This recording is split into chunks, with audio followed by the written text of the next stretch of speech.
Alternative Dig Talk. Real issues, real talk. Are you craving for that special meal that will entice your taste buds and leave you with lasting thrilling memories? Look no further. Spice Island Bulenga has got your answer. Natural, fresh and delicious juice, the best meals. Don't miss our daily specials from Monday to Sunday. Pizza Wednesday, Saturday Pizza Bonanza, you buy one and take two. Come dine with us and feel the experience. We are located at Prime Shopping Center in Bulenga, Mitiana Road. For inquiries, call us on 0704111720. Spice Island, we treat your cravings. Fellow citizens, following the sequence of events, Uganda seems to be at political crossroads.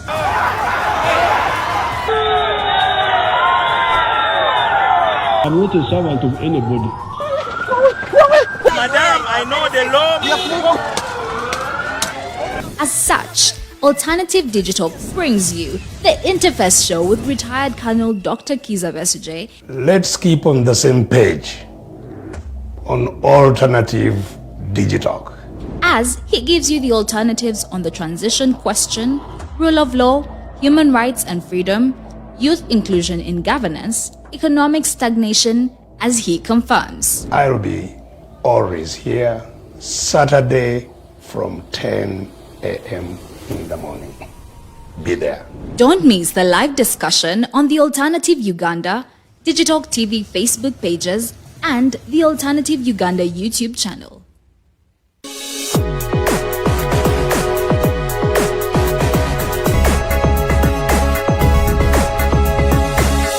The Alternative Dig Talk.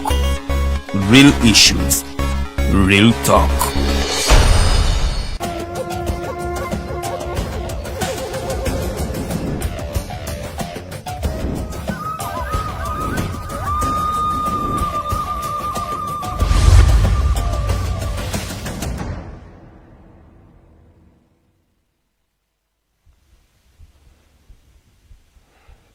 A very good morning and a warm welcome to the Interface Show. My name is Edgar Matthew Karuhanga. As you know, the Interface Show happens every particular Saturday starting from 10 a.m. to 12 midday. We're always here having a conversation with a gentleman we believe is trying to redefine the political space of this country, retired Colonel Dr. Kizza Besigye. This week has really been a week that has been intense.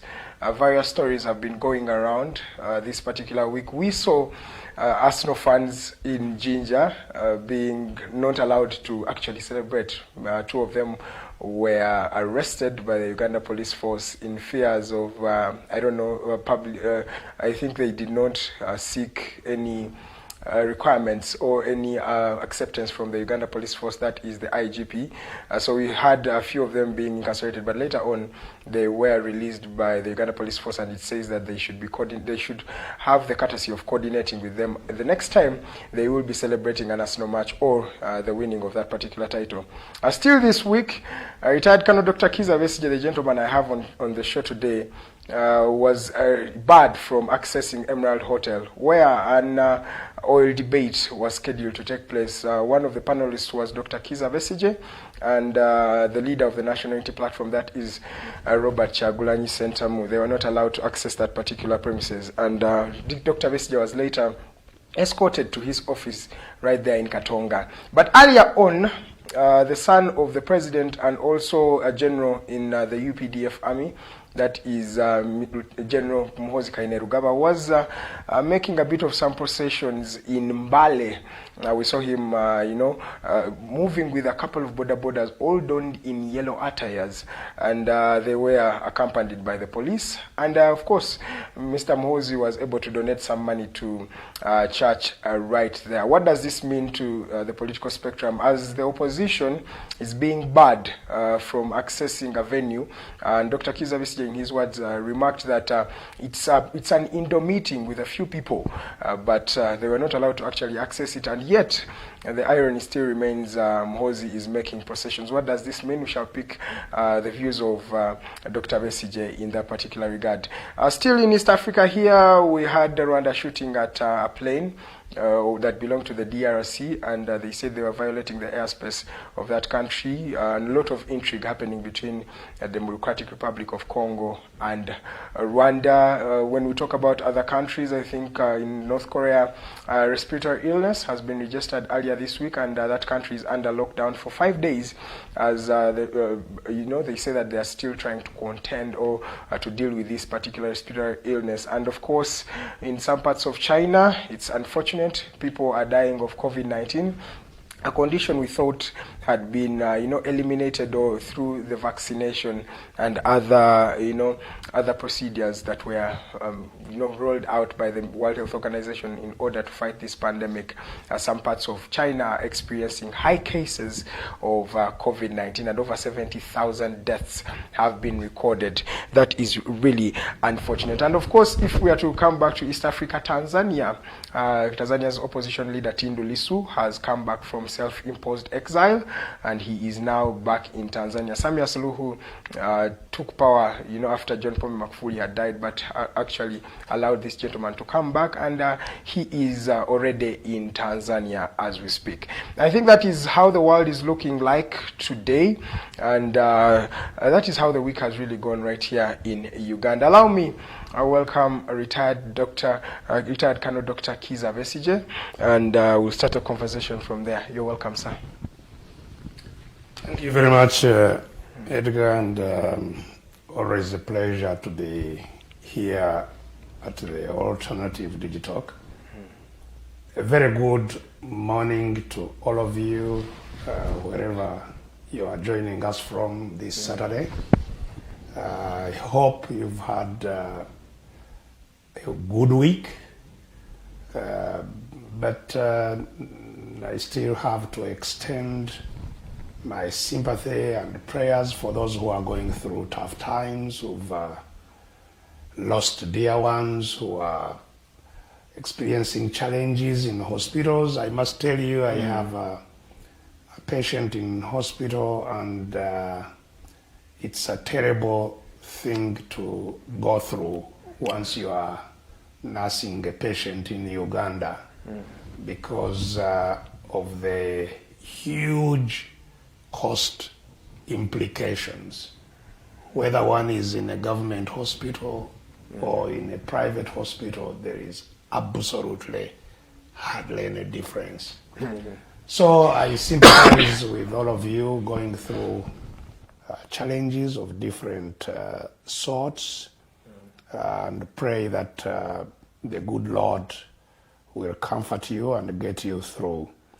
And those who are having good events and good times, I also rejoice with you. The week has been, on my side, indeed quite an intriguing one. As Edgar has said, I think the week started when we were seeing the continued blatant violation of the UPDF Act by one of its leaders, General Muhoozi. This is outrightly blatant for a serving officer, not just to hold a political rally, but to demand even that the people show hands, those who support him. What happens to those who don't support? He's a general of a force that is supposed to protect everybody. Yes. So what happens to those who do not support him? Are they safe? The requirement of the Constitution and the law that those in uniform do not exhibit partisanship. It's not that they don't have political views, but they are required not to exhibit partisanship, not to exhibit, political choices, because first and foremost, they are mandated and required to protect everybody, equally. And even to respect the decisions of the population in terms of who leads them, and protect whoever the population decides to lead them. So if you are now the military and you have decided to make yourself the next leader and you are still serving, you still people have you're under command. In fact, when he was staging those processions and addressing people in the middle of the road, they were armored vehicles and other soldiers, you know, overseeing and guarding him in committing a treason. So that is where the week started, and just 2 days later, when our humble activity of just contributing to a discussion on oil, just going to contribute it. We were not the organizers. Yeah. We were not, you know, the important event ourselves. We were just participants in an event. Yeah. To talk about, nonetheless, a very important subject of oil in our country. Yeah. And remember, oil is the property of Ugandans by constitution. Every Ugandan is a shareholder in all natural resources, whether they are on top of the ground or under the ground. All Ugandans own that resource. And so all Ugandans have a say in how those resources should be managed or exploited. And so, whereas on the one hand you have this lawbreaker being protected by the institutions of the state, on the other hand you have citizens, law-abiding citizens. Remember, I have never committed any offense in this country, neither has the Honorable Robert Kyagulanyi. We are law-abiding citizens invited to make a contribution to an important discussion that is going on in the country. In fact, it was even on the same day that Mr. Museveni was launching in Hoima or Bulisa, wherever he was launching. I don't know, something about. But Doctor, you're going a bit fast. I want to first go back to Muhoozi's issue. Muhoozi. Yes, no. I was just simply highlighting. I'm just expounding on your. Just expounding on what you just said. That it has, from where I have been, it has been that week of intrigue. That, you know, all these events are taking place at the same time, and really what they demonstrate as we indeed begin to discuss what all this means in detail, they simply demonstrate that we are in a country that is under a rogue regime. A rogue regime is a regime that has no regard for the law. The rogue regime you're talking about has actually celebrated 37 years this particular week. Yes, but that is its description, as it does that. Or what this week has demonstrated, more than anything else, is that we have a rogue regime in Uganda. You know, in fact, a criminal regime, one which superintends over criminality. that is the character of the regime that this week has been, in the short 6 days, demonstrated. that we have in the country. All right, but Doctor, then Muhoozi is also someone you would call a very important person in this country. He is a VIP, and can't he go to a church and really contribute and meet some Ugandans as an individual? Absolutely. You know, nobody... He didn't even speak for more than 10 minutes. Nobody stops him going into a church or going to anywhere. Yeah. What we are talking about is holding political rallies. And at those rallies, public political rallies, and at those rallies, make a campaign for himself. And even demand that people show allegiance to him. That is what is wrong. Absolutely wrong. Yeah, I mean, people can go to churches, they can even... even when you are a serving officer, provided you don't engage in partisan political engagement.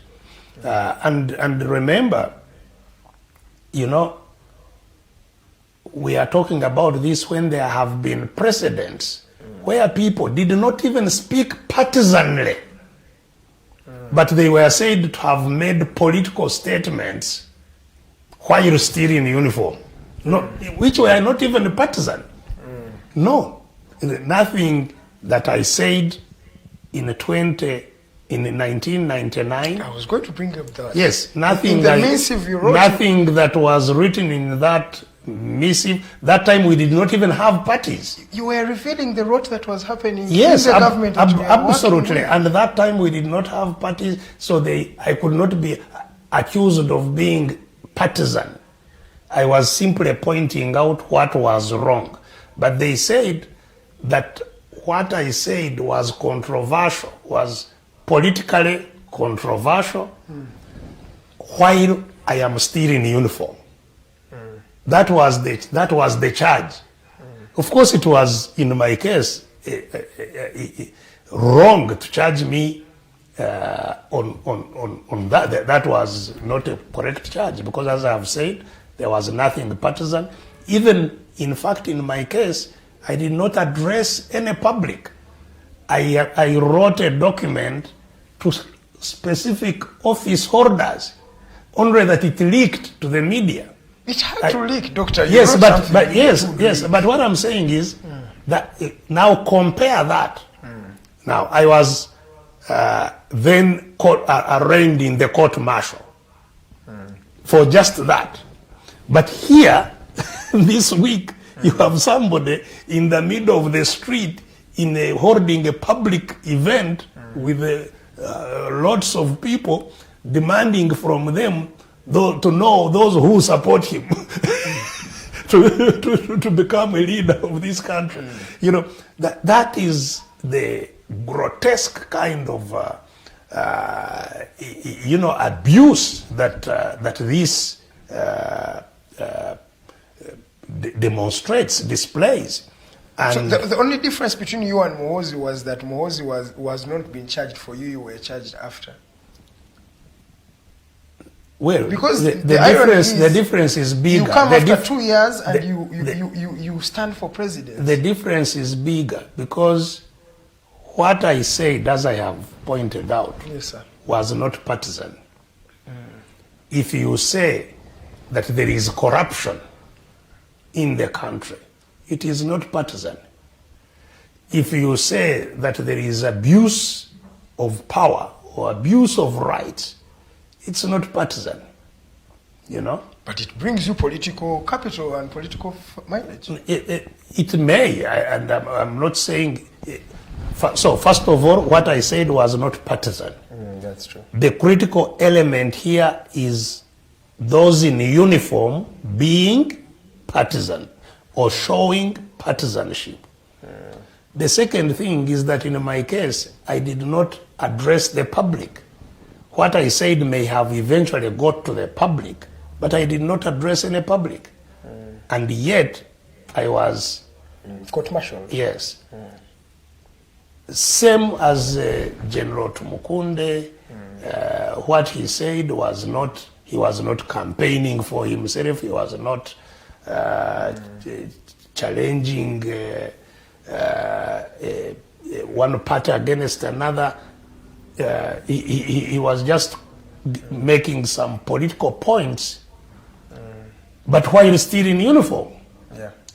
And he spent, I don't know whether it was 10 years. Around 9 years. In jail and so on and so forth. And now you have somebody. So the question is the contrast and the abuse of power and the abuse of the law and of officers and so on. Grotesque.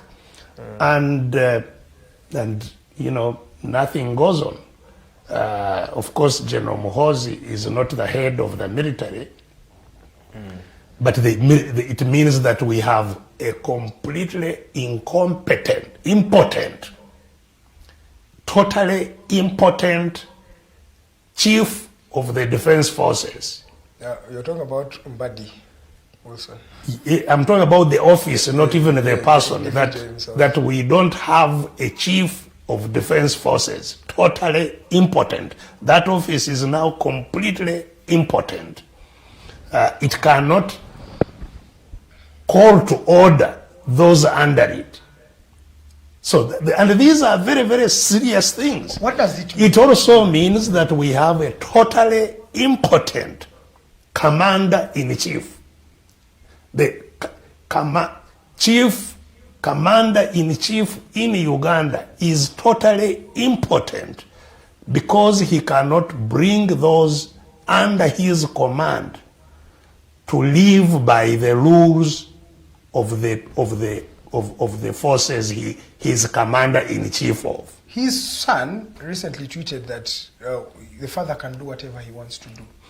Because he knows he's impotent. I think that's what I'm talking about is precisely the impotence of the institutions, vital institutions that are at the center of governance of our country.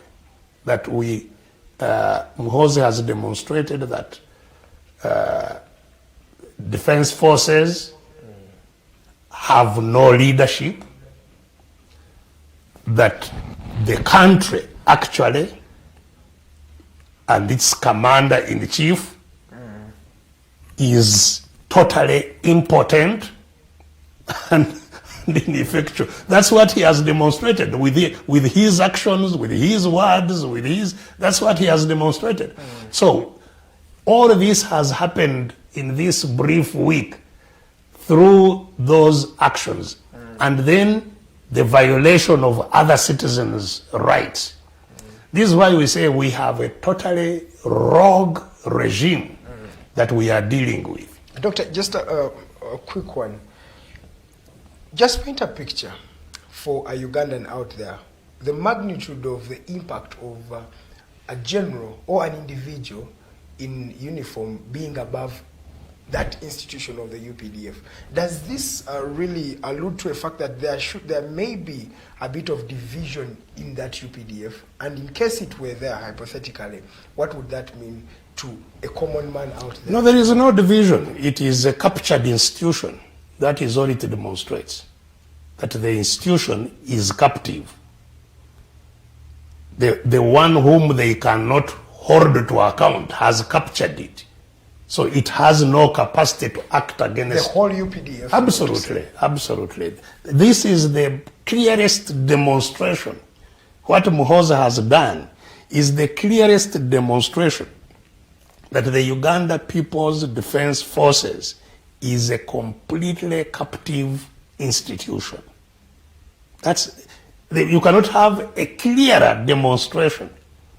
So you want to say this is why I'm telling all the you, people we have are just blindly following an individual without any... It's not blindly. It is blindly. They are enslaved. Slaves are not blind. It's that their power has been taken away and they are now forced to do whatever they are doing. So we have an enslaved military. That's why it's not blind, it's enslaved. They are doing the bidding of those who hoard them at ransom, if you like. who hold them captive. That's why, you know, even in fact some are literally captive because they want to get out of the force, and you've seen many officers who have been crying, we want to retire, but they cannot be retired. So they are held, they are literally held captive by a force, you know, and of course used to do whatever those who hold them captive want them to do. And one of them is beating Besigye. Precisely. If they, and Besigye is fighting for them, isn't he? So we are fighting for freedom. You see, freedom of everybody. Freedom of those who are in these captive institutions, but also freedom of the general public. Because the whole country, it's not just the institutions that are captured. It's the whole country, it's you and me. And what we are fighting for is the freedom to regain control for the people of Uganda, to regain control in their country. Okay. Retired Colonel Dr. Kizza Besigye is right here on the Interface Show. You can keep sending in those particular messages and just comment about what Dr. Kizza Besigye is talking about. This week, Doctor, something small, it looks small, but for me I really look at it in a different perspective. A group of supporters of Arsenal, after winning Manchester United in the wake of that Sunday evening game, were arrested by the police. And these people were just celebrating, and everybody would look at it like, it's just, they just arrested football supporters. But what does it speak of the voice and the peace of someone? We are at a point where you cannot celebrate, because when you celebrate too much, someone is feeling, why are you celebrating that much? Is this paranoia? Is this cautiousness? What brings about that reaction? Is the police just idle? You see, again, it's not the police. You see, we have to understand that those who hold the country captive and who have done so for now nearly 4 decades are fearful. They have a lot of fear. As they say, the guilty are fearful always. And that's what we are dealing with. We are dealing with people who hold the country by force, all right, but who have a lot of fear of what may happen to them. Because they know the country is angry, they know it. And they have from time to time seen that anger. They know everybody is angry. They know everybody is hungry because they have deprived they have deprived them of what to use. And they have seen what hungry, angry citizens are capable of. In other places, they have seen it. As I've said, even here they have from time to time seen snippets of that. So, it's that fear that indeed, you were right, has now turned into paranoia, has now turned into, very sensitive to anything that they don't have full control of. So, if they are students, and you've seen how they respond to any student activity, however, humble it may be, they think these students may turn out to cause a big problem for them. They don't want to take any chances of having anything in the public that they don't have full and effective control of. They think it may get out of hand. So it's not, I don't think it was anything to do with Arsenal or And of course, you know, I am always commenting on the noise that follows. Arsenal winning. Arsenal winning. Yeah. You know, I give it to them. You know, I give it to them that they are jolly guys. when they get a victory. A bit of humor from Dr. Besigye right there. Yes. But I don't think that this had anything to do with whether they were, you know, Arsenal fans celebrating or whatever. It has everything to do with fearing anything in the public that may bring people together. Well, the police has intelligence that maybe Besigye and the rest of the opposition may want to change government unconstitutionally.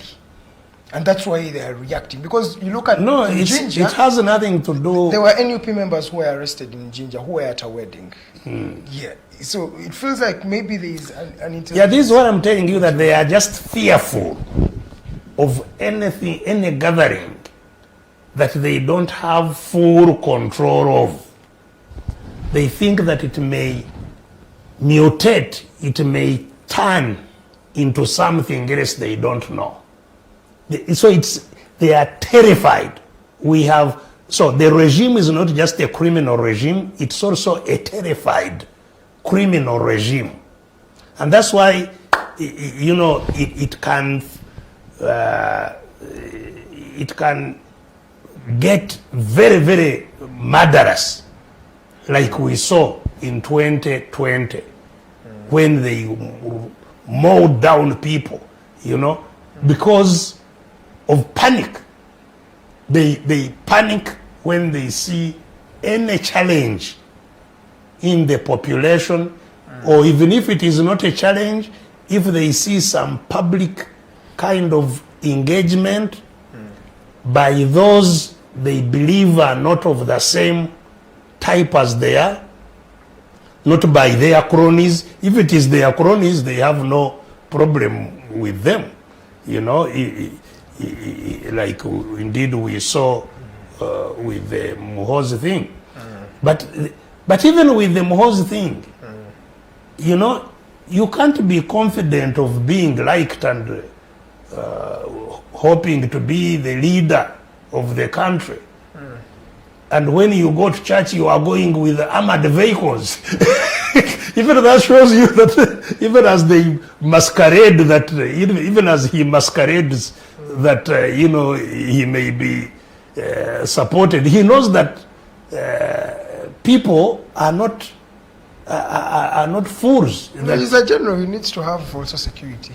No. You see, first of all, those crowds that he wants to be seen with are crowds they hire. They are rented. Yes, and you saw what I saw a few disgruntled members. No, they were not just few. They were not given transport. Yes, there were many who were saying, you know, we were brought from Bududa, we were brought, we don't know from where, with the promise to get some money. Now there is nothing, we are stranded here. There were many who were stranded. So these are rented, and it's not just for him. Even his father, wherever he goes, all those scenes are there. I'm sure the country is now used. Until now, people refused to enter those buses before they are paid. So now they are paid as they get in the buses. For those who go to Museveni's meetings, those ones know. They bargain at the door, they are paid, then they get in. Hey, yes. Give me my cash. Yeah. So they are hired. And they fear the people they hire, of course. So that's why they have to put members on standby in case these mercenary crowds turn against them. They are worried. They are not sure what will happen.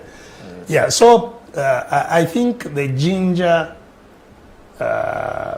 arrests are in line, in keeping with that fearful approach to anything public that they have no full control of. With all the variables you have talked about, do you think Uganda is ripe for change? Do you think this is the time? Because it feels like, as you explain everything you're explaining, it feels like we are in panic mode.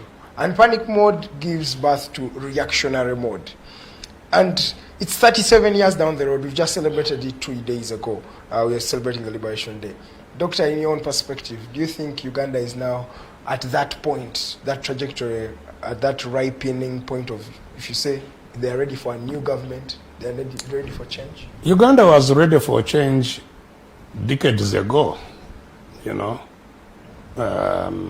So it's not that the change has not come because Ugandans are not ready for change. Ugandans have been ready for change, have been desirous to have that change, have been working hard to have that change, have suffered immensely in the process of trying to procure that change. Many have died in that process. It's simply that, you know, they haven't yet succeeded. And like I have said in previous shows, getting out of captivity of the armed is not a simple, short process. I've pointed out that it took 70 years to fight the British, to overcome the British, who were fewer, who were more easily, you know, separable from the people themselves. From those who were fighting them. They were distinct, you know, but it took 70 years. So it's not that change happens when people are ready. No. People become ready for change, but fight for some time before what they are ready for happens. What has now changed, and which I am encouraged about, is that, of course, the dynamics of the struggle lead to weakening of the protagonists. And both protagonists become weakened by the struggle. Those seeking change, those who don't want change, they are all getting casualties. You know, just like in any war, there is a cost on both sides. My encouragement is that those seeking change, though weakened, I think they are less weakened, much less weakened than those who seek to maintain the status quo, you know, who seek to continue holding the country captive. I think they are far more weakened. And this is what I think should encourage the change seekers. Because what they have to use to maintain their position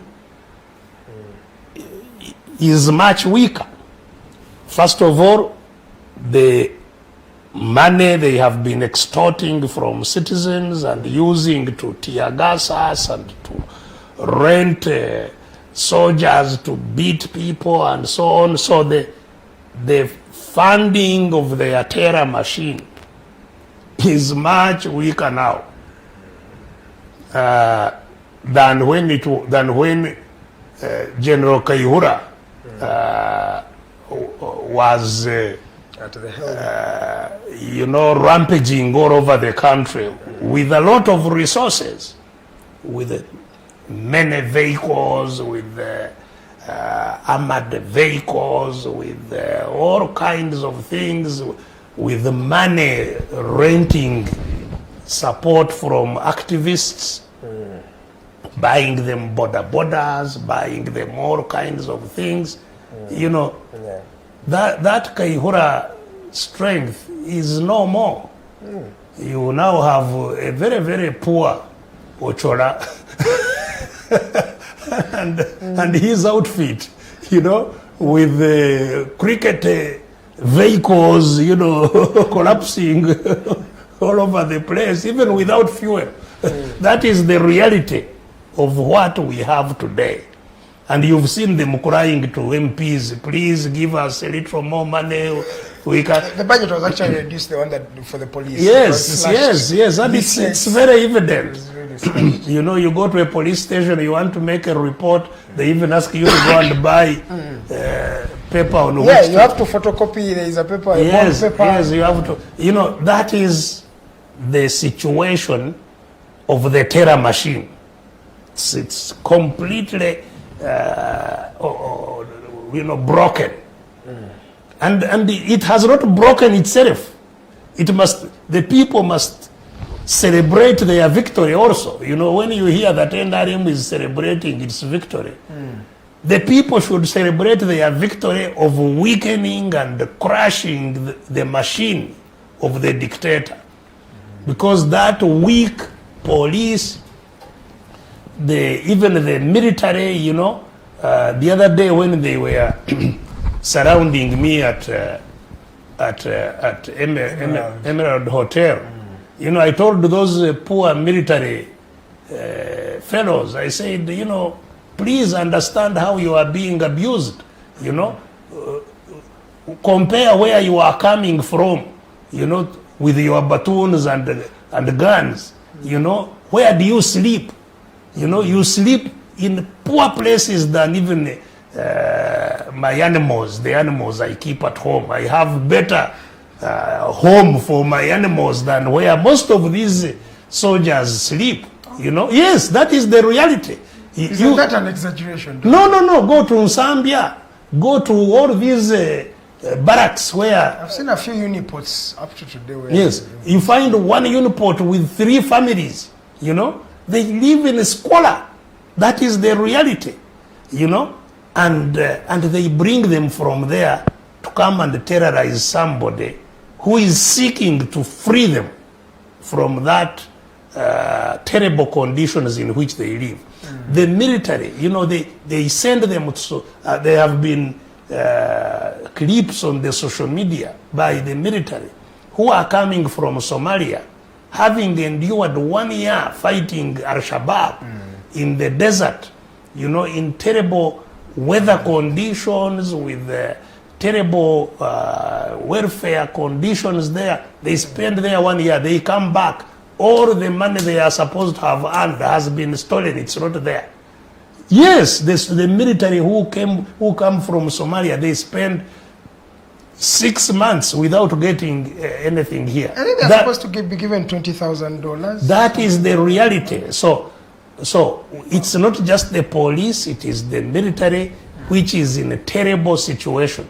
These situations that they are in 2023, therefore, should be weaknesses that the population whom they have been fighting, because these have been anti-population forces, not pro. That's why when people see the police, they say they have come. They run away from them. You cannot be a police force that your own people run away from. You know that you are now an enemy of the people, not a people's force. So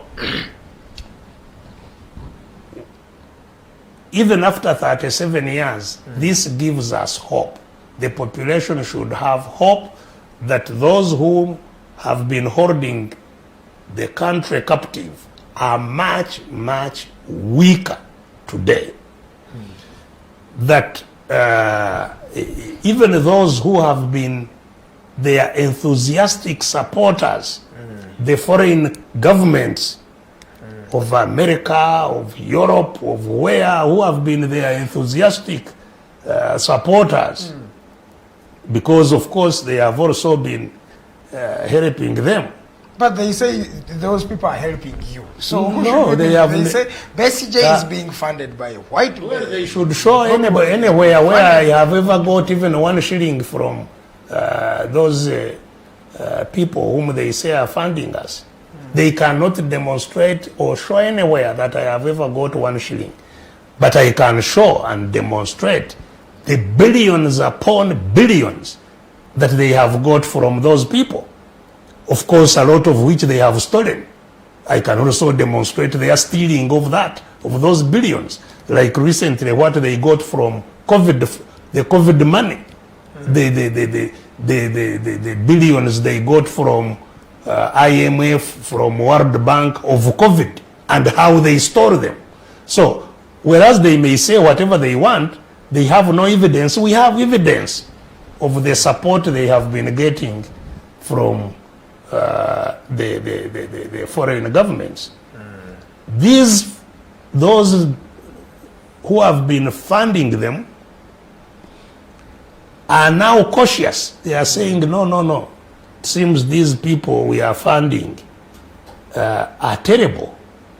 And I think they are suspicious indeed that the population is about to overthrow them.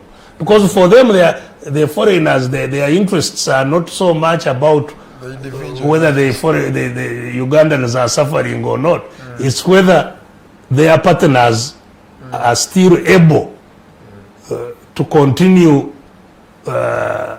superintending over the country for long. If they think they have reached their tipping point, their sale of debt, sale by debt, then they are anxious to discard them and get new partners. And you can see that happening. That's why they can no longer get concessionary loans. They are now borrowing from money lenders, So we are dealing with a much weaker person, and that encourages us in 2023 that if we fight strongly, we have a very good chance of regaining control of our country. Some people look at Muhoozi as another weakening point. Some say at least NRM for the last 37 years has always been uniting behind one factor. Even with the divisions that have been in that party, they've always united with who's going to be their flag bearer, and that has always been President Museveni. It has always been looked at as a uniting factor. And now there is a rise of Muhoozi. Do you think it is making your job easier? The uniting factor of the NRM is their force. It's not Museveni. Museveni at the helm? Yes. And so the force is still there. Of course, as I've told you, the force has also become weak. Yes. Even the force that they have been using has become weak. But they also clearly see and know that even dictators and the force they use to impose their will on others need some critical level of popular support. Nobody can rule by sheer force for any considerable period of time. That's why part of their strategy has always been to rent some support. Rent support. That's why they give money to churches, to all kinds of places to rent some support. So they know that they cannot survive for any length of time when all support peels off. And the value of Muhoozi is to try, for them, is to try, and because now all support had peeled off Museveni. I think they know that. Yes. And so they want to create or to recreate some enthusiasm, some attraction or around a new factor, like because if Muhoozi, and that's why Muhoozi is trying to distance. Yes, strenuously to keep the Museveni NRM away from himself, because it's a liability. To support NRM. Yes, it's a liability to be seen, to be close to Museveni and what he has represented over the last 37 years, because what he has represented is visible to everybody, and that's why everybody doesn't want. In fact, that's why if they want to weaken anybody, they say you were hard. You are talking to Museveni. He's like a leper, you know. A leper. If you touch a leper, the people stay away from you also. So now Muhoozi is trying to recreate himself, to distance himself from the leper, and say, I'm a new hope, you know. And I am with the younger generation. The other one is old, I am young. So we have a new vision for Uganda, but he is not different from Museveni, not at all. It's a tactic of how to get that critical level they need of popular support for the system to go on. I have a feeling that you undermine the power of Museveni and his government, and yet you have been with this gentleman and you know him, and for 37 years, for close to more than 20 years, you've been opposing him. It's like you're not really seeing the value and the strength. It's not me to see of value. It is what they represent that determines how they are responded to. Are you undermining the strength of Museveni? They have represented, an exclusive kind of a club. They are the ones who have actually lost the support from the population. It's not how I look at them, it's what they represent. The fact that they have been exclusive, they have been working and benefiting very few. The ones who are hungry, it's not me who has made them hungry. The ones whom I'm telling you are hungry and angry, it's not me. It's because they were excluded from the life of the state for so long, you know, and so they are fighting for their survival. So now, the ones who have excluded them have realized that the exclusion has gone so far that they cannot survive. That's why they are trying to recreate themselves in a way that they can attract some new support. Some new support. And that's why we're getting the words like a generational leader. Yeah. All that is the part of that attempt. Yeah. All right, Doctor. Before we go for a break, when you were refused from entering Emerald Hotel, is it just the issue of the oil itself, or there's something bigger than that? Well, I frankly can't be the one to answer the motivations of those who stopped us. I suspect again it is a combination of factors, the fear that maybe this meeting may end up being bigger than we think, because I heard subsequently after the event that they were saying it was too close to Kiseka Market, that something, may burst out from Wachseka. That's where the protests we had in 2020 started around Wachseka. Yeah, but this is, again, what I'm saying is, it's just fear in the minds of the guilty, of the rogue regime, because I don't know where those whom they arrested in Ginger, whom we were talking about, I don't know where they, which place they were close to. So, but also, it is quite likely that they don't want the real issues regarding the oil itself to come out. What are those real issues? Yes, we need to talk about them, because you see, they have been creating a hype around the oil. Oil is coming, we are going to get a lot of money.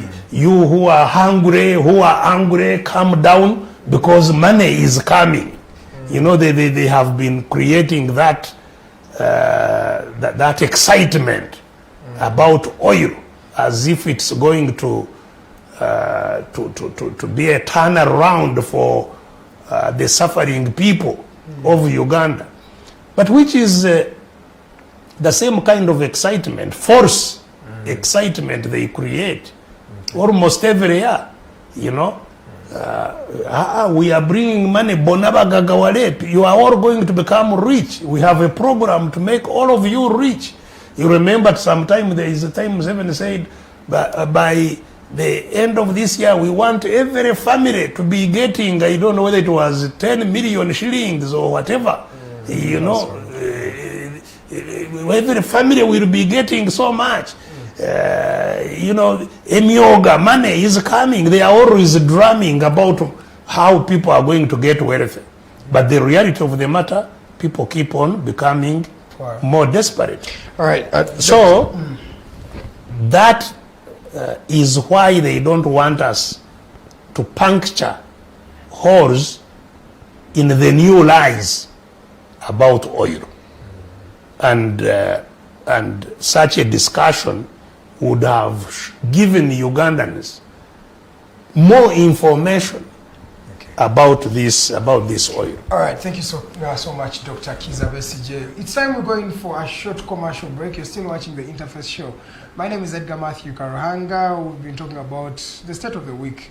Throughout this week, we have had a lot of intriguing and exciting, phenomena have been going on right there. When we come back from the short commercial break, we're going to look at the 37 years of NRM.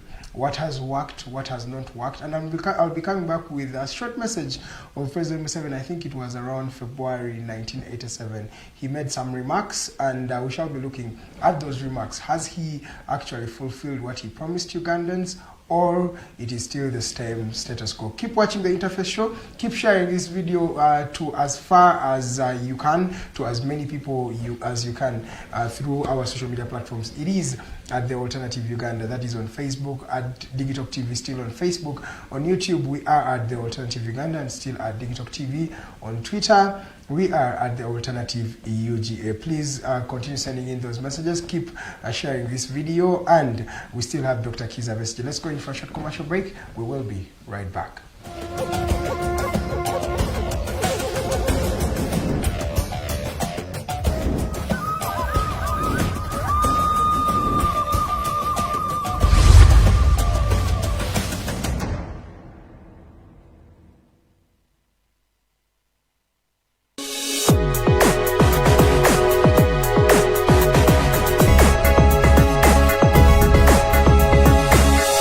Alternative Dig Talk.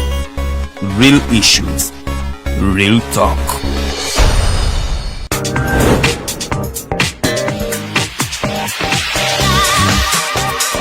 Hello beautiful people, you're welcome to the Snap Talk with your girl Teddy Tenjo every Saturday right from 6 to 7. Nakuzino twajirwa flat tummy. Tukyayambala ko kugoyo obutukwata.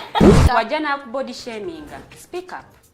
Gendo ba confronting obagambe ekyo kyemukola si kirungi. Towerabira nti tuli wano ku the Alternative Dig Talk. Mukwano gwange gwali topic kiri wandiyagadde twogereko. Is it about family? Ngati tata wange amanyira nkola n'obuvunanyizibwa nyina bungi era agezaako n'anyamba yambako yanda. Naye kumukubira kumubuuzaako. Noga mama we bali kunzaala. Is it outside family? Is it society? Oh, could it be relationships? Come and visit, call me. Simanyanga, I miss you, bichi.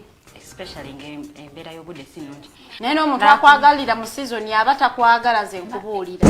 Just be commenting nga topic yona gyanjagadde twogere ko tujja kwa tujogera kwanu ku the alternative dig talk ku share enganzi the snap talk.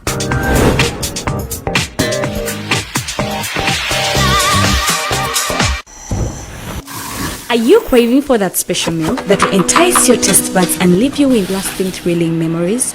Look no further. Spice Island Bulenga has got your answer. Natural, fresh and delicious juice, the best meals. Don't miss our daily specials from Monday to Sunday. Pizza Wednesday, Saturday Pizza Bonanza, you buy one and take two. Come dine with us and feel the experience. We are located at Prime Shopping Center in Bulenga, Mitiana Road. For inquiries, call us on 0704111720. Spice Island, we treat your cravings.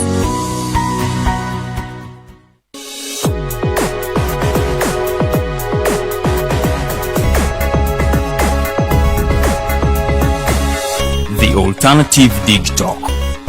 Real issues, real talk.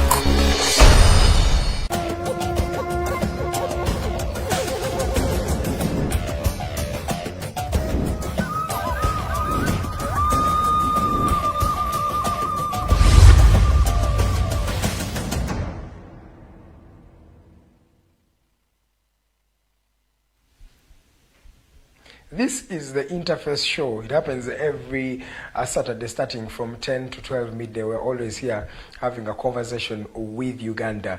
And I'm with Dr. Kizza Besigye, and of course we're talking about the state of Uganda today. Earlier on, I told you that we are going to talk about the 37 years of the NRM government. This government took power on the 26th of January 1986, and some of the most intriguing words that President Museveni started with was talking about leaders who overstay in power. It is 37 years. I don't know if that can be referred to as overstaying. I also have another speech that was made by President Museveni. This was on the 25th of February 1987. That is a year after NRM had taken power. He says the NRM government is strongly opposed to having laws on our statute books which serve the interests of the minority against the majority of our people, or which in any way serve to promote injustice or advance backward interests in our society. The government of Amini and Obote had no respect for the rule of law, and their record of gross violation of human rights through murders, detentions without trial, tortures, enforced disappearances, rapes and robberies is not going to be easily surpassed anywhere in the world. That was President Museveni on the 25th of February 1987. Dr. President Museveni talked about a lot of things here, and throughout his early career, he was talking about things, and I think today the irony is some have actually come about when he talks about in this statement things like the rule of law, no respect for the rule of law, the gross violation of human rights, detentions without trials, tortures, disappearances, rapes, and robberies. All these things, according to me as a journalist, have really happened in the 37 years President Museveni has been at the helm. When you look at these years, a few of those years you were in the government, and later on you left. Doctor, what picture do you paint of the rule of NRM in the last 37 years? Well, I think what all that shows is how fake Museveni was right from the beginning. Say duplicitous, is saying one thing while at the very same time is doing something completely different. But I think now certainly I think the verdict is out, because he has been seen. At that time, very few people knew who Museveni was.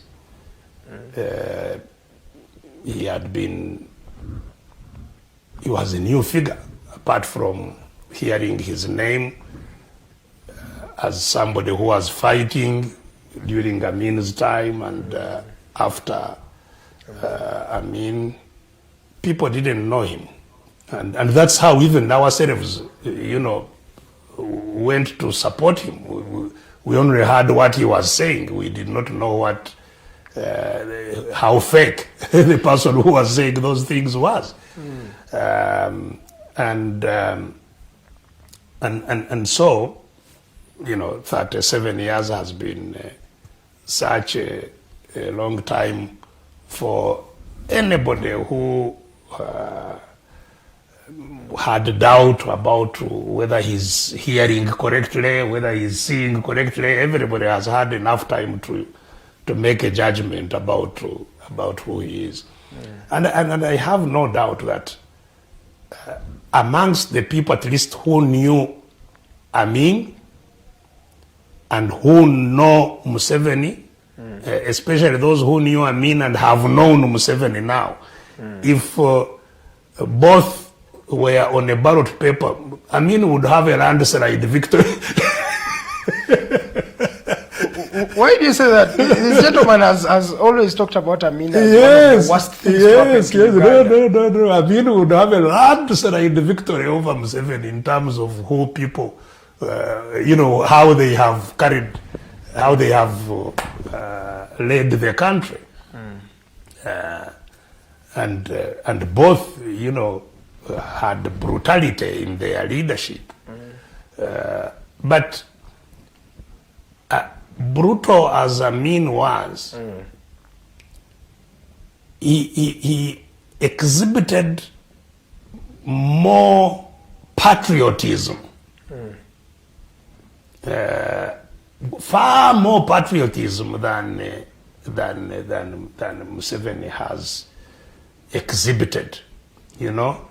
Nationalism. He was more nationalist, far more nationalist than Museveni, and including even you see when Amin carried out what he was calling the economic war that included expelling of Asians. It was totally misguided, but the soul. The intention, the motive of having Ugandans take a central role in the management of the economy was a nationalist one. What has happened now under Museveni rule, these 37 years? The whole economy is in the hands of foreigners, literally. Look at the financial sector. All the banking system, the insurance system, the whole financial sector is controlled by foreigners. But you privatized. I think, Doctor, you were there by that time. Yes, privatizing doesn't mean externalizing. And you brought an open economy system. Yes, privatization and national interests are not in conflict. You see? So, UDC, Uganda Development Corporation, was intended to develop the economy and increase national participation of Ugandans in the economy. That was its strategic goal. So the idea was that they would start companies, whether manufacturing, whether in the tourism sector, whether in the transport sector, whether in the what, and then get buy-in by citizens, gradual buy-in by the citizens. That's where it did not work well. It now became an end in itself. To run the business as a government. But the idea had been to start the businesses and to then privatize them to Ugandans gradually, and then start others, use the same money to start others. So there was a strategy for a strong national economy. Yeah. Now, and even NRM, when NRM came to power, you remember the 10 points program? Yes. The point number 1 was democracy. And rule of law. And you can give marks to 37 years. You can give marks where we are with that democracy. We have parliamentarians changing. The point number 2 of the 10 points program was security. You can also give marks, and that's where NRM has tried to give itself an A, if it was a paper. Yes, but you consider what state of security we have in Uganda, because as I have demonstrated many times, security is not about the absence of war. If you have hungry citizens, do you have security? Absolutely not. So security includes food security, includes health security, includes people having livelihoods. And without those, you cannot have security. That's why I was telling you that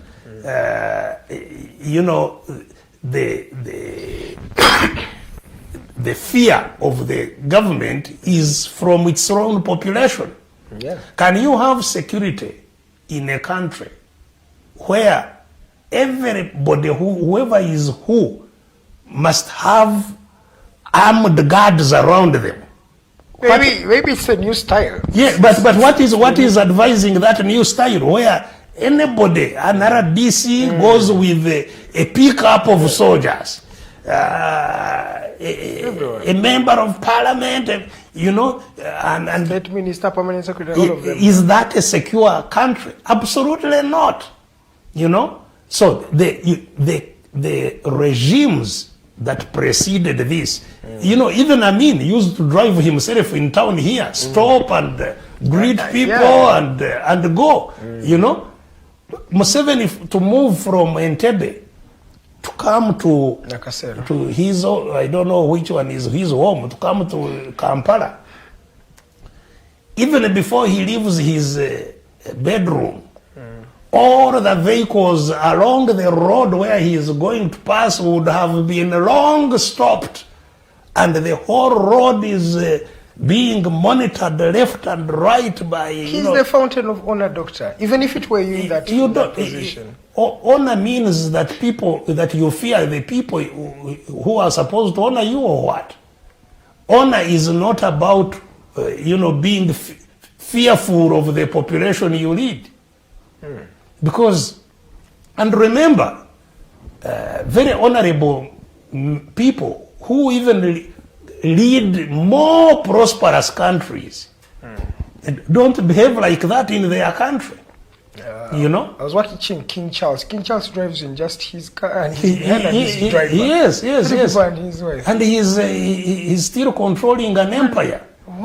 He's a king. Yes, he's the king of Australia, he's the king of Canada, he's the king Ireland, of everywhere. New Zealand, he's the king. But so you have here an insecure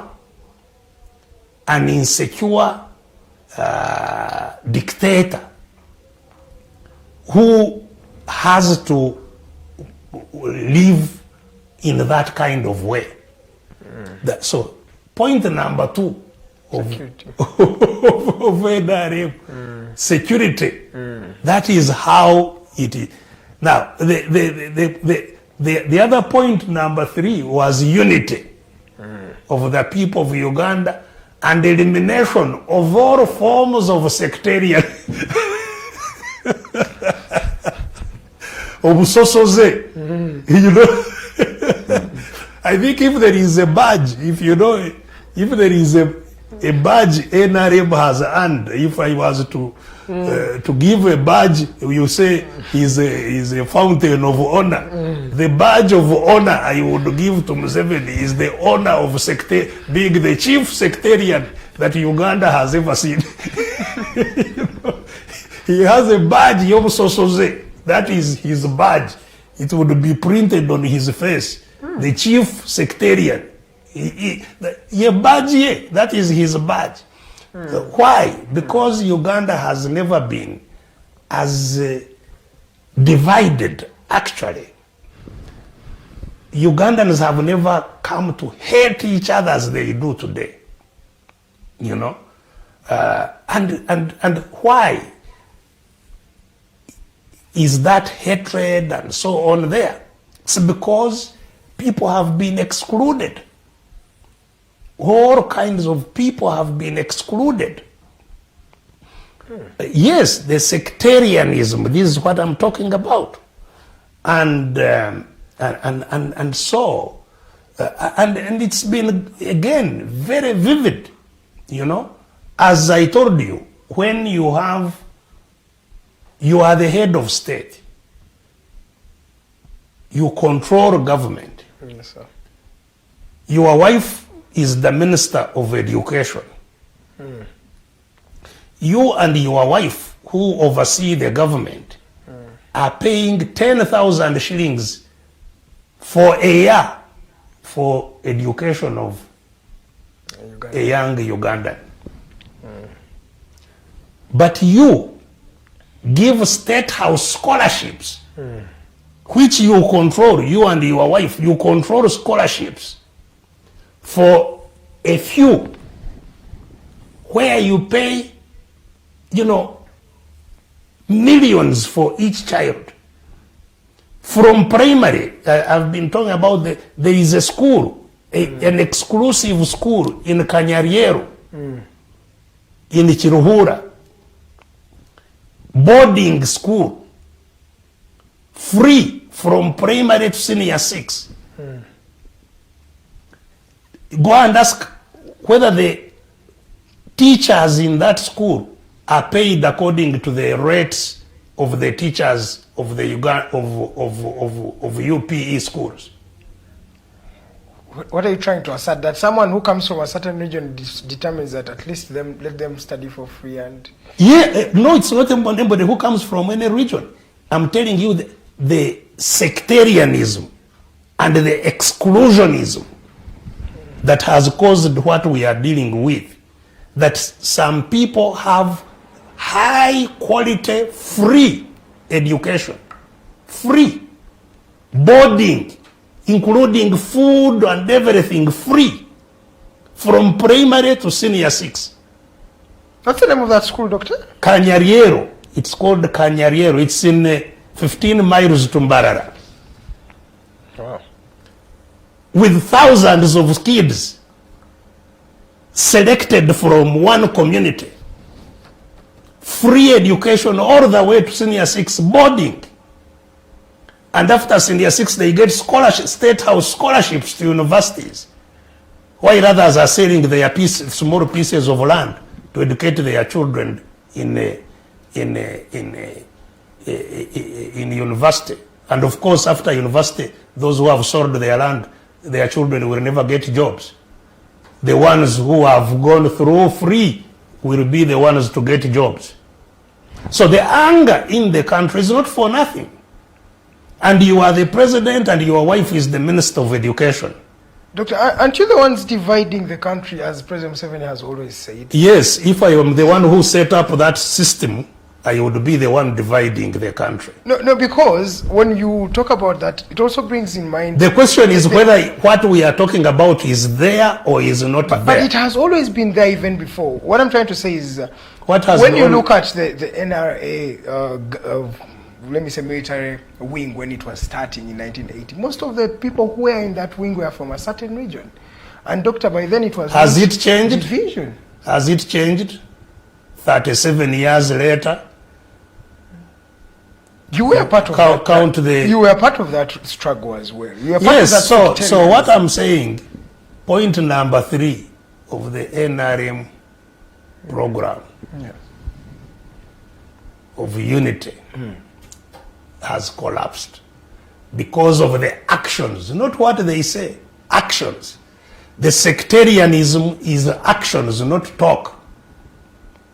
It is actions. Who gets a business, who doesn't get a business, you know? You go to that privatization thing and see who took the properties of Uganda. Eventually, who controls them. So that is where the failure of the program lies. Sectarianism.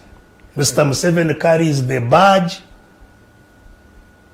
the gold medal for sectarianism. Okay. Point number 4. Point number 4 was national independence. That one you have. Can't we say that? No, but I've just told you what the situation of our economy is. National independence is not a flag. Because that one, of course, was won in 1962.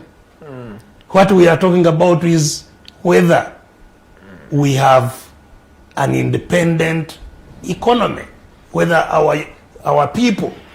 And that's part of the reason we need to talk about the oil. Whom will the oil benefit? Do we even have business? A Ugandan entrepreneurship that is ready to benefit from that oil and to build on it in their entrepreneurship. They have been talking about local content. Even that local content, who will provide it? You'll find it is still the foreigners, because we don't have the entrepreneurship to provide even the local content that we would benefit from. Because as a country, people, you don't have the capacity. Precisely. Why has there been no capacity? 37 years. Why is there no capacity? That is the question. What capacity is in Bunyoro? How will the Bunyoro benefit? Because you see, people should not just celebrate white elephants. That Bunyoro now, there is an airport. Which Bunyoro is going to use that airport? They have a city home. That now there are tarmac roads. I saw the Prime Minister, Nabanja. Yeah, from Kakumiro. Yes. During that celebration of 37 years, Nabanja was saying, you see, we have 93 kilometers of tarmac roads. Yeah, those are some of the achievements. Yes, but tarmac roads to benefit who? Transport of our goods from whose goods? Whose goods? Ugandan goods. Because you see, Doctor. the British were the first to build here tarmac roads. They built those tarmac roads so that they could take our wealth. Exactly. Even There is no difference up to now. The tarmac roads that are being built is to siphon off our wealth. That's why they are building the tarmac roads in Bunyoro, to siphon off the oil and the wealth that comes from there. It is not for the Bunyoro to benefit anything. The Bunyoro have the tarmac roads, maybe they will dry their cassava on the tarmac roads. But not downplaying the achievements. Let me first read you some of the achievements of NRM since 1986. Electricity generation increased from 150 megawatts in 1986 to 1,254 megawatts now. And how many people are using it? So you see, you must separate. Yes, Doctor. The building of an infrastructure and the benefit from the infrastructure. The British built Ginger Dam to generate electricity. The main purpose of that dam was to purify the copper, to gin the cotton that we are producing, so that they take it. It was never for Uganda. No, because and subsequently, because even they have now invested some money in what they call rural electrification. Yes, that's where I was coming at the percentage. Rural electrification program or Yes. something. How many people just go to the villages and see? Doctor, and percentage. it was even that was, I think, misconceived. They would have even spent much less money. Doctor, percentage of the population with access to electricity increased from 5.6 in 1986 to 42%. That's a lie. So nearly a half of Ugandans that's a lie. have access to electricity. Absolutely not. That's a lie. Doctor, are you just playing politics? Just trying to downplay the achievements of the NRM government? I'm sure you come from a village. Which village do you come from? I come from Kiezire. That is in Fort Portal down there. How many people in Kiezire in your village have power? I can say 20% of them. Not 42. yeah, but and you are even with the 20% you are struggling. I can't say with the 20. They are not there. They are not there. That's the reality of the matter. You know. So yes, power has been taken and so on, and of course maybe a little more homes. Yes. May have been connected, but that is, not. To say that the power that is being and at what cost, even those who get the power into their homes, it is to suck the little money they have in their homes and be taken by Umeme to South Africa. Even those that actually, this is why I say that even the whole thing was misplaced, because the unit of electricity in Uganda is extortionate. Very, very expensive. Yes. So you grow your cassava, you pay Umeme to take away your money from cassava. Because and you celebrate that I got electricity. In Uganda, people in Uganda should know, now to get one pole, I think one pole, or to extend one pole of electricity, is about 1 million shillings. 700,000 and something. Please don't invest in that nonsense. Go and buy solar. For that money. For a whole country, doctor, solar. Yes, why not? Why should I pay 1 million shillings to bring one pole to extend one pole, just one pole, so that Umeme can start billing me? After you buying your own. Yes. Paul. So why wouldn't I put solar and forget about bills? So this whole thing of, But do you think the government has the capacity of buying 48 million Ugandans, all of them solars? It is impractical solution. Well, translate what they have spent and borrowed, all of it borrowed, in that rural electrification, and see what would have been done in generating solar or whatever. But the point is, even hydropower can be very cheap. Yes, because I was going to tell you, the reason it is very expensive is the criminality of this regime. That is the reason it is expensive. That's why you should not celebrate that they have built so many dams, because those are not dams, those are just centers of robbing the country. Bujagali Dam, which should have been constructed for $250 million, yes, was eventually commissioned after spending $1 billion and $1,030,000. That is Bujagali Dam. So,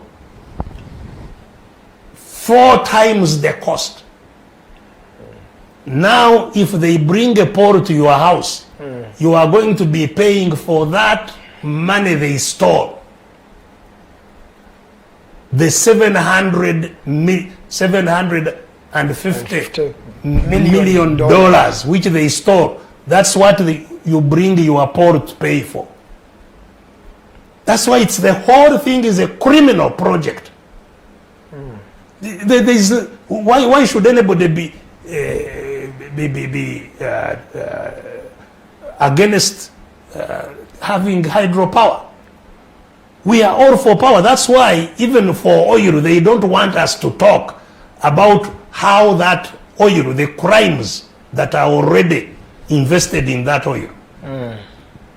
You see? Because it's not any different. It's a criminal project that is going to make Ugandans worse than better. Because they created, now even Karuma and Isimba, I hear there was a story in the papers this week, and I would like to believe them, that they have fundamental problems.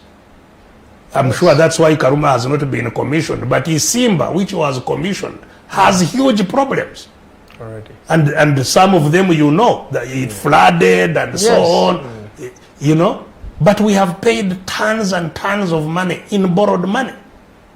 So, you as you see, as media people, you should not just read what the statistics, what the NRM says. You have a duty to hold them to account, you know. So, have you ever inquired about why they spent $1 billion in building a 250 megawatts plant in Bujagari, you know? Or building a road from Kampala to Entebbe. This road here that you came along with is 7 billion, that road. And I think it's not more than 5 kilometers. Precisely. And Elias Lukwago was even commenting on the cost of roads. That is the criminality. So point number 4 was national independence. Can we say we have more national independence after destroying UDC and all things that we are building a national economy, after destroying our cooperatives that had, now I have heard 37 years later that they want to rebuild the cooperative bank. It's already there now. Cooperative bank that they want. Uganda Development Bank. No, cooperative, Uganda Cooperative Bank, which was a bank of cooperators, which was destroyed by these same criminal outfits. So, national independence, 0. Number 5. Building an integrated, independent, self-sustaining national economy. Talking about the economy, Uganda's economy was valued at 14.4 trillion in 1986. It is now over 128.5 trillion, growing 9 times in the last 37 years. Again, something that you need to interrogate. What was the exchange rate by then? And what is the exchange rate now? You know? In 1987, a dollar was changing for 60 shillings. Yes. Is that the time when there was the currency reform? Yes, a dollar was 60 shillings. It's now 3,880. Yes. That's $1. So how many times over? That's a lot. You know? So for you to say we were getting 54, I don't know, trillion, now we are getting billion, we are now getting, without rationalizing what has happened. And I'm not saying that the economy has not expanded. The economy has definitely greatly expanded. But expanded for who is the question. If the economy has expanded, why are you paying 10,000 shillings a year for education of your children? Because expansion must translate into lives of people. Exactly. Has it translated into lives of people?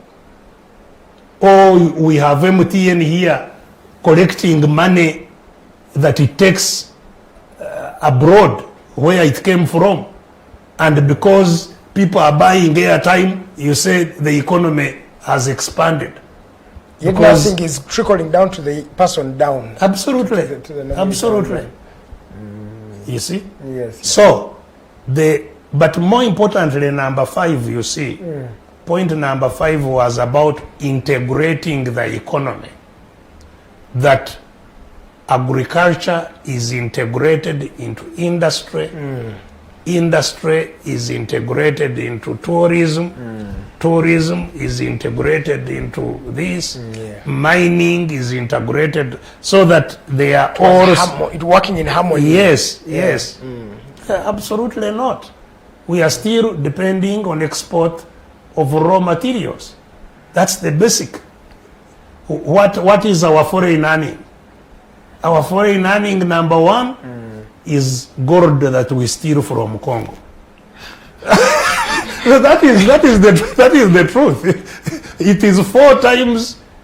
But you also have gold in Karamoja around Okay. So don't say we are stealing it from Congo. Yes, we have had our fair share. You show me the gold mines. So, but it is the export number 1. Export number 2 is coffee beans. We don't have any processing of our coffee. We are still exporting coffee beans. We are still exporting raw cotton bales. We are still exporting tea to be processed abroad. So why is the integration? Where is the integration? The mining is still foreign controlled. Whatever most of those whatever from mining is there is by foreigners. And Doctor, have you asked yourself who owns those mines?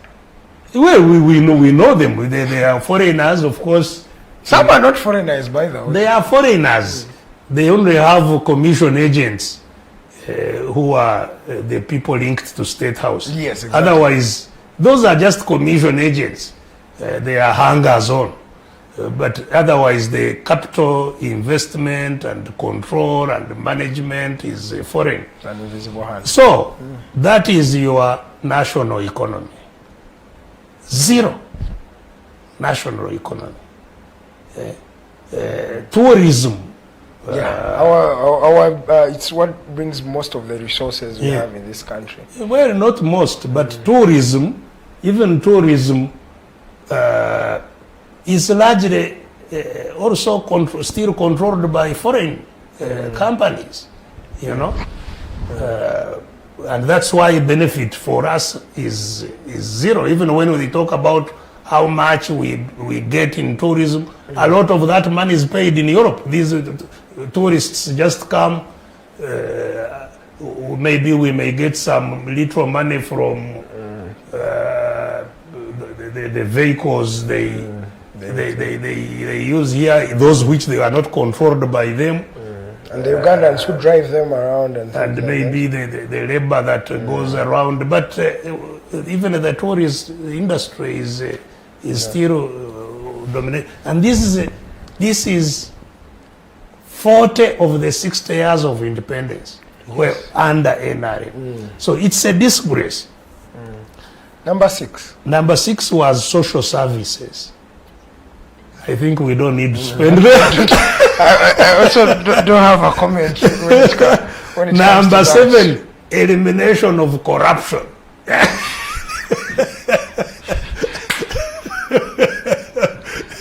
You are still watching the Interface show. I have Dr. Kizza Besigye, and we are still looking at the 37 years. I don't think we need. And we've looked at the 10-point program. We are on now program number 7, which is corruption. And as we speak, Uganda has a very alarming corruption rates. Yes, Doctor. Number 7 was redressing institutional injustices. And there they specifically said ending the suffering of the people of Karamoja. Yeah. What a time to be alive. I think you must be asking yourself. What a time to be alive. Anybody who lives in Karamoja today is living, I think, in the worst place on earth. The numbers of Karamojong who die every day, killed by the regime, by gunfire, is, in fact, there is a silent genocide going on in Karamoja. There is a silent genocide. We should even make noise, and there is international investigation about what is happening in Karamoja. The Karamojong are going to get finished. Regrettably, their leaders, disgraceful leaders, are silent here in Parliament, doing nothing, as Karamoja gets wiped out. That was number 8.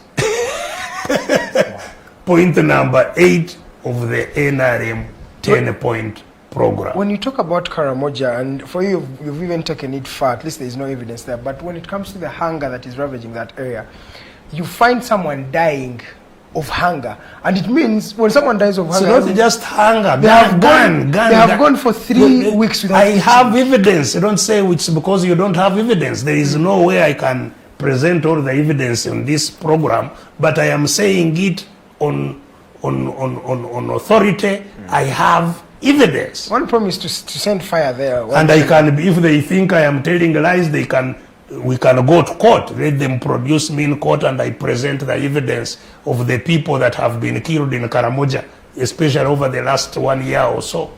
You know? Wow. Yeah. So that was point number 8.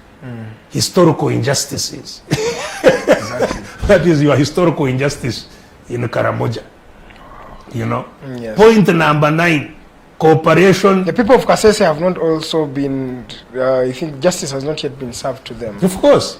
From the 2016 of course. mass killings. Point number 9 was cooperation with other African countries. That is, that one is a 50% or 60%. I don't know. Yeah, I would say it's more than judge for you. Cooperation is there. President Museveni has always been a Pan-Africanist, and he has always stood by that. We are not talking about what he says, because all these things is what he was saying. You can say there is an integrated East Africa. Yeah. So if there is an integrated East Africa,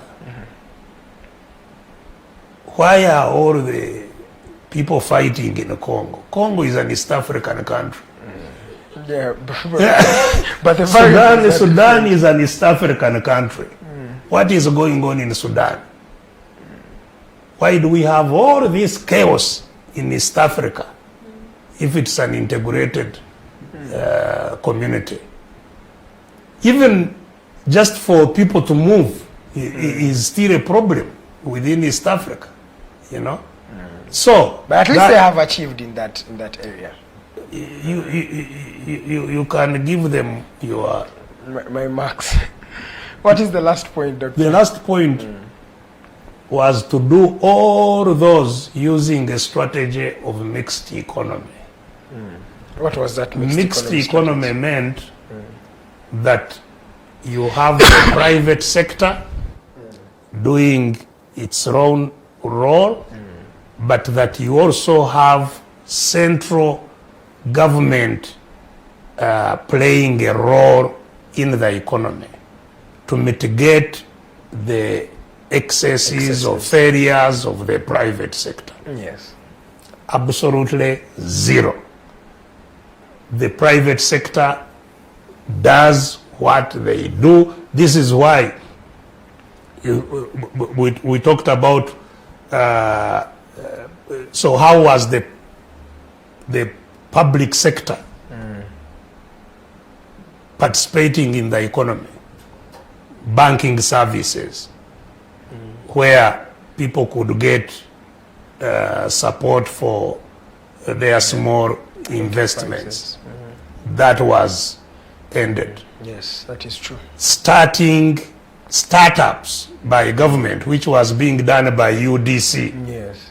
You know, startups that then Ugandans could get. Zero.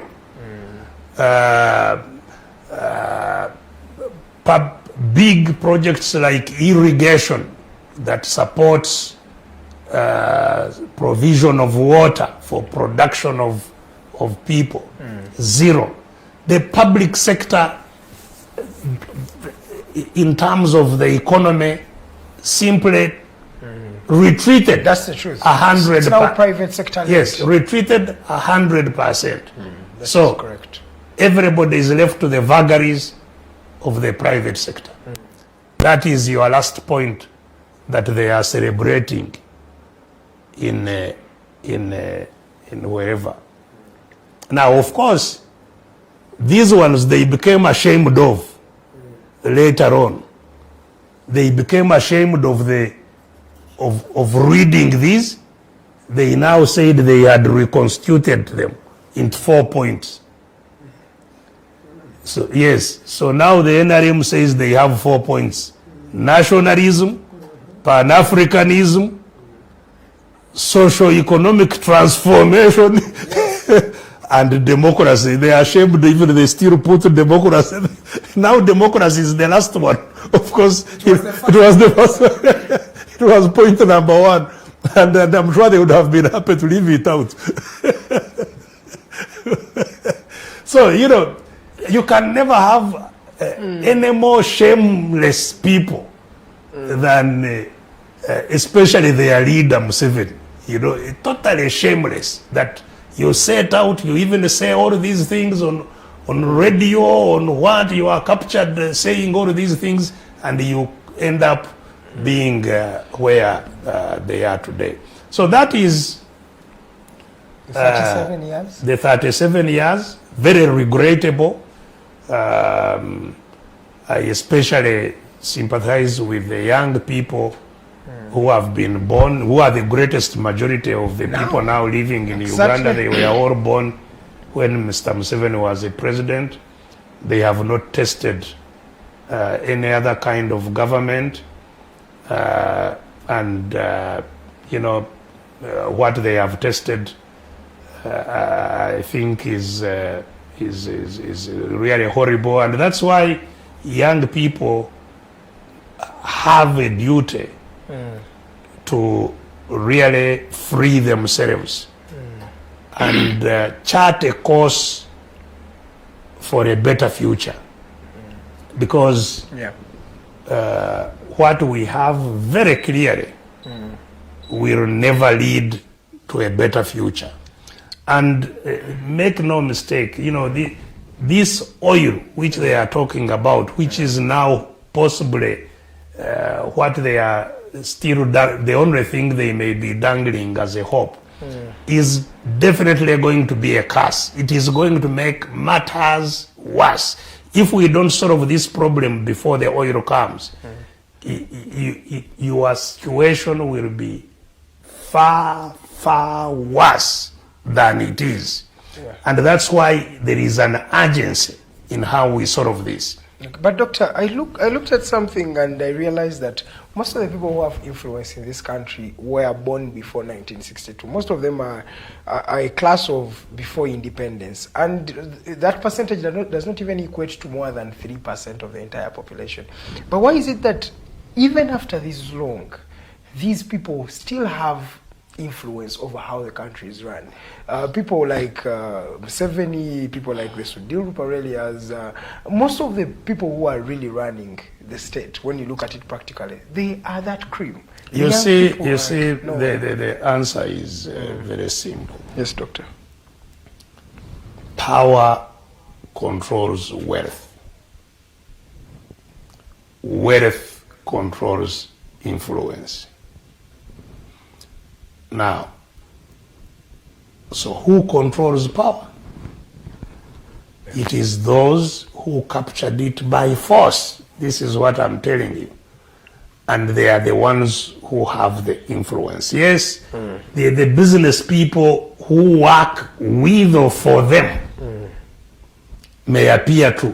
And not only business people, even politicians who become their cronies, who serve them in one role or another, they can exercise some influence.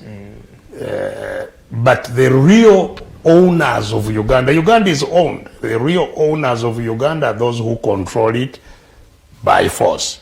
So those who control the force that controls the country.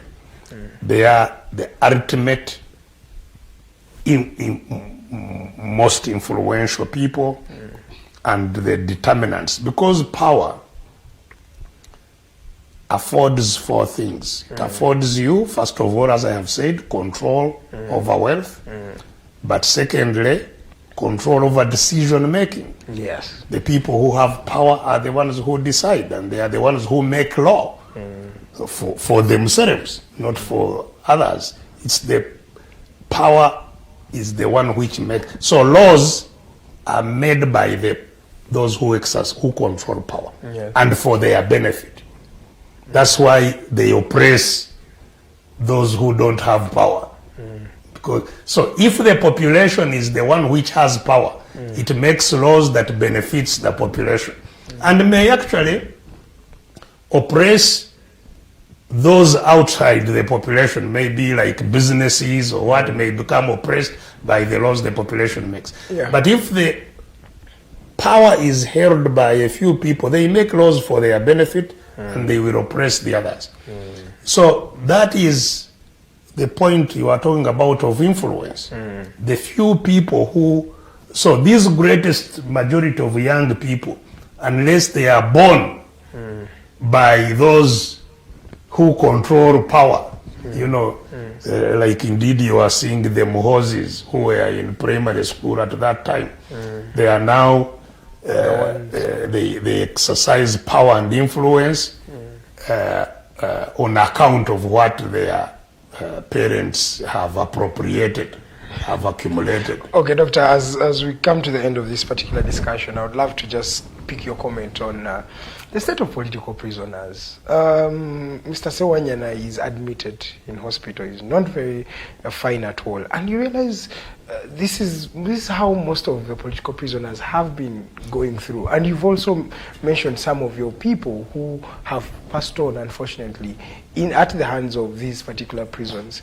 What is there to be done for the state of how political prisoners, even if we disagree as a people about the ideology, but there are some denominators where we say we cannot stoop this low. Life is still life. No, they have to stoop that low, you see, because it's essential for their survival. Terror is their weapon number one for survival, causing fear in the minds of people. So, if young people, and that's why Sewanyana and Segirinya are good targets, because they are young people.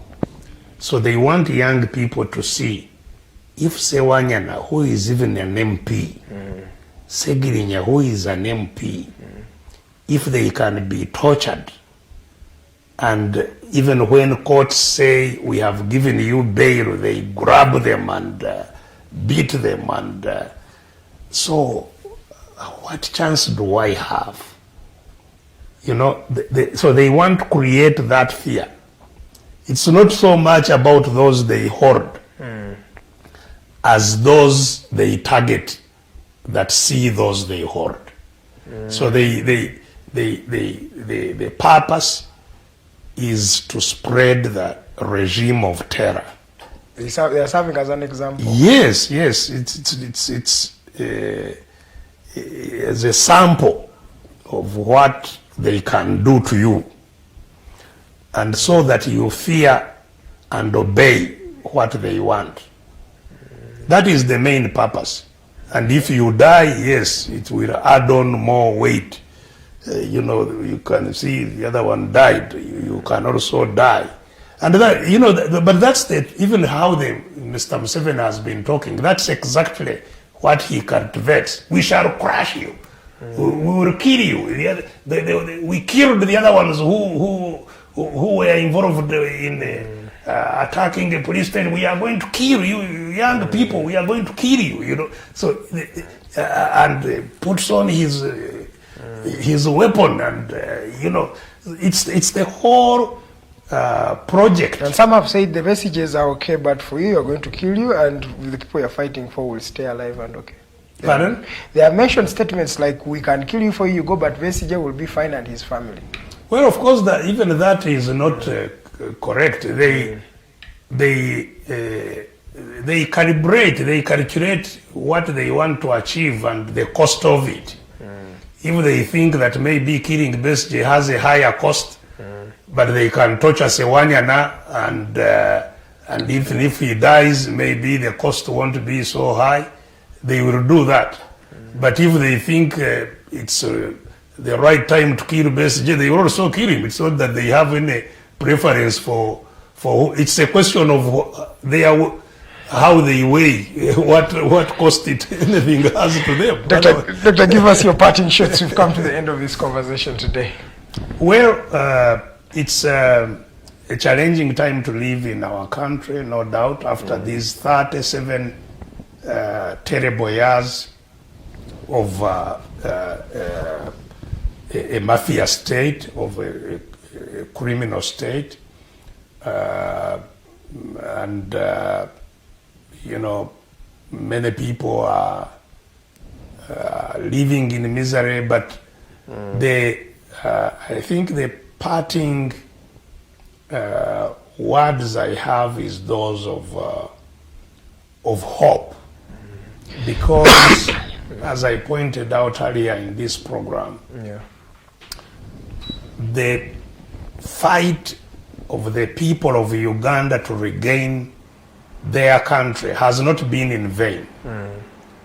Those who hold the country captive are very weak now, and that's why they are extremely jittery and fearful.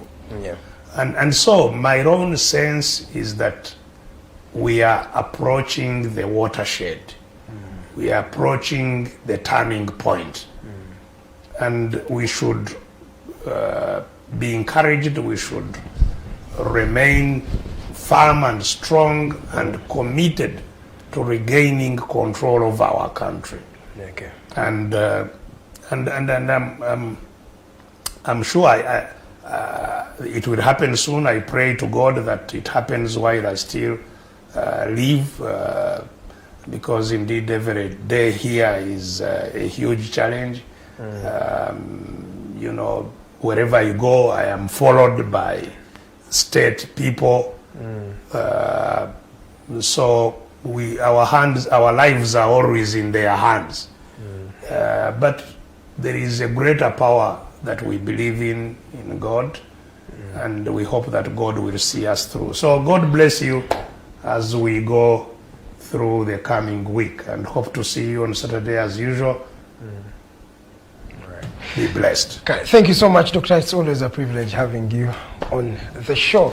And of course, thank you to our viewers who have been watching from the time we started at 10 a.m. up to right now as we're coming to midday. Thank you so much for watching. Thank you so much for always sharing these videos. And of course, we request that you keep sharing these videos for each and everybody to actually access and maybe gain some wisdom or knowledge from what Doctor and I have been talking about. Thank you so much. This is Digitalk TV. Today we are going to be having the Snap Talk show. That one happens at 6 p.m. Please do tune in. Teddy Tenjo and the girls are always here talking about various issues. But thank you so much. On Monday we shall be here.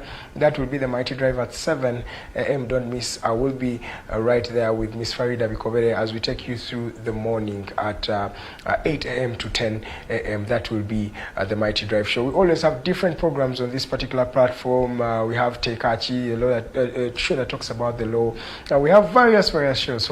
So please do tune in every other time. And of course, we appreciate that you take your time and invest your data and actually follow these conversations. Keep sharing. And we've realized that social media is a very powerful tool in Uganda today. Remember how the Entebbe airport saga was exposed? That is the power of social media. And that's why Digitalk TV is here to redefine how content is consumed on social media. So share our videos, keep sending in those messages. In case you want to advertise with us, feel free. You can call the programs director of Digitalk TV, that is Mr. Mokose Arnold Anthony. His number is 0701-800-212. He will be able to give you some guidelines on how you can actually advertise and invest in us. My name is Edgar Matthew Karuhanga. I was with retired Colonel Dr. Kizza Besigye. We'll see you next Saturday. That will be the Uganda version and will be hosted by Mr. Arnold. And of course, till that time, see you and stay blessed.